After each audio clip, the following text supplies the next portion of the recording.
ये आज पूरे देश में चर्चा का विषय है कि 2014 में नरेंद्र मोदी जी को पूरे संपूर्ण बहुमत से जिताने वाला देश 2019 में और भी ज़्यादा सीटों से जिताने वाला देश 2024 में उसको थोड़ी देर के लिए भ्रमित करने में ये इंडी अलायंस सफल हुआ। क्योंकि याद रखिए, इंडी अलायंस बना तभी क्योंकि पहले तो यूपीए था। यूपीए का इतना भ्रष्टाचार था कि ये लोग उसका नाम ही नहीं लेना चाहते थे। इंडी अलायंस के नाम पे और संविधान खतरा क्या है सब करके इन लोगों ने भ्रम डालने में सफलता पाई। लेकिन जनता को जब ये समझ में आया कि हमने तो भारी गलती कर दी, फिर उसने शुरुआत की है। वही महाराष्ट्र का आकलन है, वही हरियाणा का आकलन है, वही बिहार का आकलन है, वही पश्चिम बंगाल का आकलन है। और रही सही कसर इनकी पूरी हो गई महिला आरक्षण बिल को लागू होने से गिरा करके, रोक करके। तो अब क्या है कि आज की जो समीक्षा है ना, मैं समझ रहा हूं राजनीतिक पंडित भी उसको समझ नहीं पा रहे हैं कि देश की जनता बहुत सूक्ष्म स्तर पे लोगों की समीक्षा कर रही है और उसी समीक्षा का असर लगातार एनडीए और भारतीय जनता पार्टी की जीत है। पश्चिम बंगाल में मैं स्टार प्रचारक के रूप में भी था, बहुत जगह गया, असम में गया। सनातन को नष्ट करने वाले ऐसे जमीन पे गिराए गए हैं।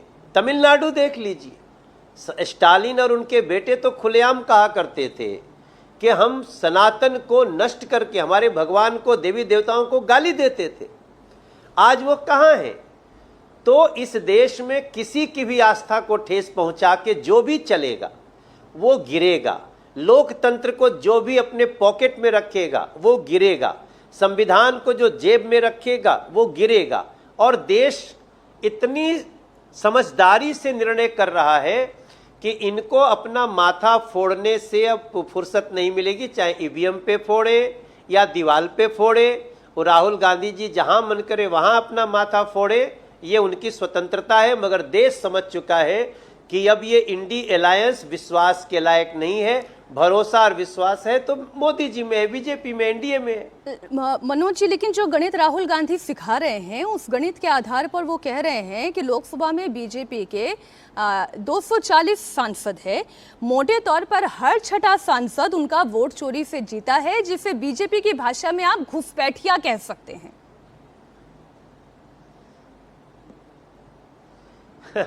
देखिए, इन लोगों को शर्म नाम की चीज तो है नहीं।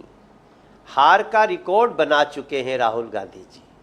मुझे लगता है कोई भी अपने पार्टी का नेता इतनी हार अपने खाते में नहीं लिखवाया होगा जितना राहुल गांधी जी ने लिखवाया है। उसके बाद भी फ्रस्ट्रेशन का ये हद कि आप जनादेश को सम्मान करने की जगह इस तरह की बातें करें।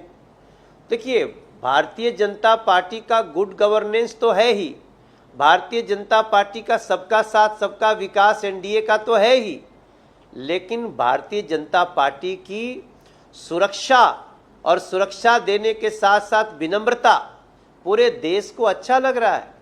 मोदी जी कभी भी छोटे कामगारों का विरोध नहीं करते, उनके यहाँ जाके उनके दुकान पे बैठ के खाना खा सकते हैं।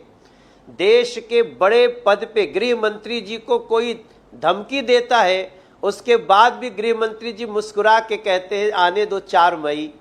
तो ये सब कुछ बीजेपी और एनडीए का ये लोग तुलना नहीं कर सकते। राहुल गांधी जी की बातों को लेकर के चर्चा तो शुरू हो जाती है, मगर मैं समझता हूं राहुल गांधी जी की बातों पे डिस्कशन करना अब इस देश में टाइम जाया करना समझा जा रहा है। लेकिन क्या करें, बात ही ऐसी कर रहे हैं। वो ये कह रहे हैं कि घुसपैठियों की सरकार बनाकर आप बैठे हैं। आप देखिए, ये लोग घुसपैठियों को तो रिश्तेदार की तरह रखते हैं। ये लोग, जब हम लोग दिल्ली में घुसपैठियों के खिलाफ बात करेंगे तो ये घुसपैठियों के पक्ष में हो जाएंगे। ये तो पश्चिम बंगाल में वो तो जो अंदर का इनका आपस में इंडी अलायंस की पार्टियों का युद्ध है वो समझ में आ गया। जब ये राहुल गांधी जी पश्चिम बंगाल में बोल रहे थे तब टीएमसी के खिलाफ क्या बोले? यही बोल रहे थे कि अगर आप रिश्तेदार नहीं है टीएमसी के तो आपको नौकरी नहीं लग सकती है। अब चूंकि हारने का सिलसिला जारी है। अब इन लोगों को लगता है कि फिर से हम किसी तरह अपने इंडी अलायंस के कुनबे को रखें, उसके लिए ये सारे बयानबाजी है। और मेरा देखिए, मैं तो राजनीति शास्त्र का एक विद्यार्थी भी हूँ काशी हिंदू विश्वविद्यालय से। हम अभी जहाँ से आकर के आपसे बात कर रहे हैं, हम काशी हिंदू विश्वविद्यालय के पूर्व छात्रों के साथ बैठे हैं।